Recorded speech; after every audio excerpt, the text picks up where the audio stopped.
It is The Oath on 106.3 The Buzz. I'm Johnny Thrash. Tonight I am joined by Paul Masvidal from Cynic. The new album, Kindly Bent to Free Us, kicks a lot of ass, and it is out now. Paul, thank you for coming on the show. Thanks for having me, man. One of the things I've noticed here lately is that you got back together is you have a really quick turnaround now on albums. It seems like every time I turn around, there's a new Cynic. Is it like you have more time to write these days, or just the ideas flowing, man? What's going on?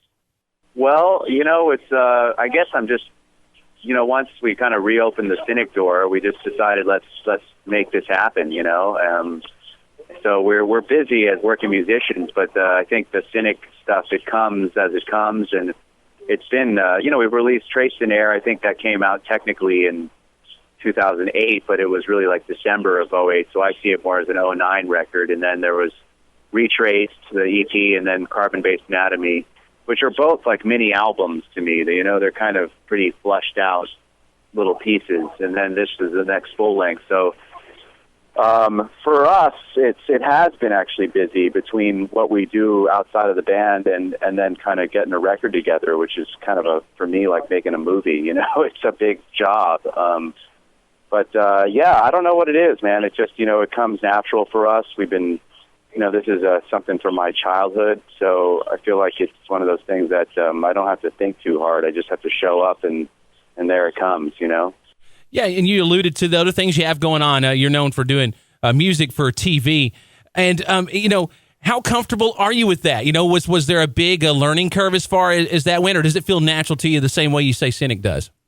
Well, I feel like, with TV composing, it's like wearing a different hat. Cynic is more of a really art for art's sake endeavor. It's completely, you're calling the shots. I get to do whatever the hell I want. There's no rules. Yeah. And with TV, it's like all about supporting picture and really servicing a producer's vision, So it's more about being in service of something larger. And, I feel like Cynic's that to some degree too, but Cynic is definitely more, it's a selfish kind of artistic process. It's completely, there's no one telling us what needs to happen. So it's a different learning curve, definitely a different kind of approach, and it's good for me. I like wearing that hat of being like almost like a cog in the wheel of a bigger vision with a lot of people involved and trying to kind of make them happy. It's a nice kind of balance outside of what I do with Cynic to kind of play that role. And I don't know if it's a learned thing. I think it did come from perhaps the TV I watched as a kid and paying attention to the music. And also I interned, I worked as a assistant and a session guitarist for numerous sitcoms for many years when I first moved to LA. So I got to kind of be in that world for quite a bit of time before I actually tried composing myself. So there's definitely a lot of training that happened that I didn't even realize was happening. It was just kind of being there in those rooms, working with these composers. Yeah, what's LA like as far as the metal scene? I see some bands coming out of there now, but obviously it's there's nothing like when y'all were doing it in the '90s out in Florida. Is it kind of a hybrid thing? Is it hard to really get into that metal groove, or is it just what's it like out there? Your guess is as good as mine, man. I feel like we don't really, or we're not really in the metal scene per se in LA. We're obviously peripherally connected to it, and we have friends that are in it. And I go see occasional shows of bands, friends' bands, or check out something new.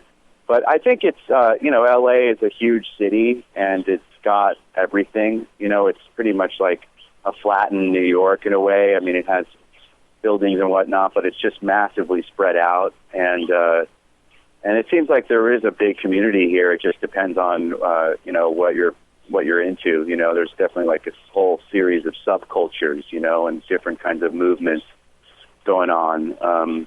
But on any given day and any week, if you look in the LA Weekly or online, you're going to see shows happening. So it's vibrant. It's a very creative city. There's just tons of artists and musicians here, and they kind of drive the whole entertainment industry in this town. So it's pretty cool to be here because you feel that. You feel a lot of creative energy just being in the city.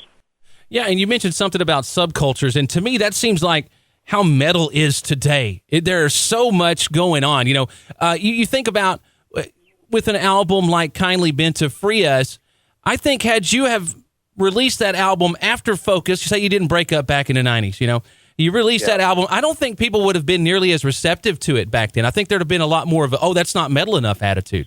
Totally. Yeah, and we still get that now. I mean, we got that with Focus. Yeah, so right, I understand. It's like it's an ongoing polarization that happens, I think, because of our link to the extreme metal community, through Death. We've always kind of, people expect us to be brutaler and heavier, but they don't realize we've always just done what we're doing regardless and try to just stay honest about our process. So yeah, it's true. It's very true. The scene's come a long way, and more than ever, I feel like experimentation and more kind of, just experimental music in general is more acceptable now, and bands trying new things and pushing the envelope and just not repeating themselves is cool, and people are honoring that. So we're grateful. The scene back then was way more myopic, and it was kind of like it's all or nothing. You just went extreme or nothing, and any kind of variations on that were just not accepted for the most part. I mean, bands like us and Atheists, we had a really hard time back then. That's partly why we broke up in '93, because we didn't feel liked. So yeah. It was really hard. But now it's come such a long way, and I feel like the scene certainly is it's in a whole new place, and it took just generations of bands and people just kind of expanding, and of course I think the internet had a lot to do with that. People just got more individualized with their taste and more receptive to different kinds of things, and so it's really groovy. It definitely is a good time for a band like us, in terms of people accepting bands that are trying something new and not really fitting in any particular genre, Yeah. Well, you said you didn't feel like you were really liked back in the 90s, and that was kind of something I was going to ask you. I've been a fan of metal, a big fan for well over 25 years now, and it almost seems to me like you're bigger now than you were when Focus came out. Does it seem like that to you?